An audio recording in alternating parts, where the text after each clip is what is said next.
In this video, we'll be installing the 6th Element Engineering Turbo Inlet Pipe for a 2022 Hyundai Elantra N. For this install, you'll need anywhere from 30 minutes to a couple of hours. It all depends on your ability to work in very tight spaces and your available tools.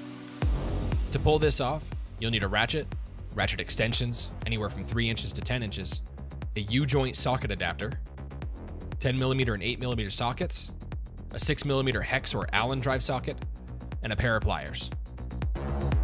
We'll start this install off by removing the engine cover and your 6th element intake. Using your pliers and 8mm socket, loosen the hose clamps and disconnect the bypass valve and valve cover breather lines.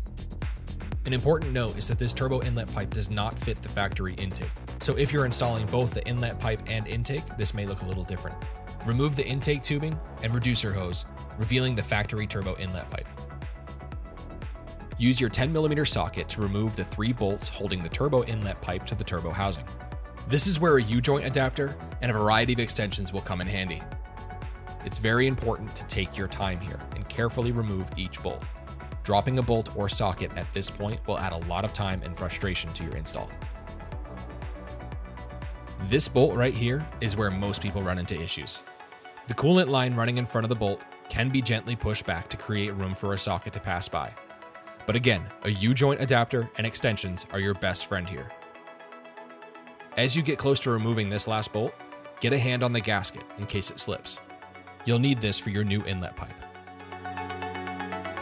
In the box you receive from 6th, you'll find the 4 to 3.75 inch reducer hose, the turbo inlet pipe, 3 M6 hex or Allen bolts, a hose clamp, and a product diagram. With the factory turbo inlet pipe removed, you're ready to drop in your new turbo inlet using the 3 supplied M6 hex bolts and the factory gasket. At this point, you may want to take a moment to test fit the inlet and figure out your plan of attack. You can also use a shop towel or a bundle of paper towels to create a small barrier beneath your new inlet. This way, if you drop a bolt or socket, it hopefully gets caught. You could also use a zip tie to attach the gasket to the turbo inlet pipe so it doesn't get dropped. Start with the hardest to reach bolt so you have a bit of play in the inlet pipe. Once you've secured the back bolt, you can move on to the other 2. Snip the zip tie and line up the remaining bolts. Once everything is secure, you can remove the shop towel or paper towels if you chose to use any. Before moving on, double check all connections and make sure you haven't left anything loose. Next, we'll install the reducer hose with the supplied hose clamp. And now you can install your 6th intake piping.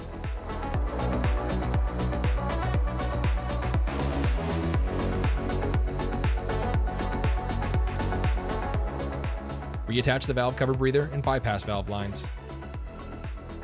And once it's all buttoned up, you're good to go.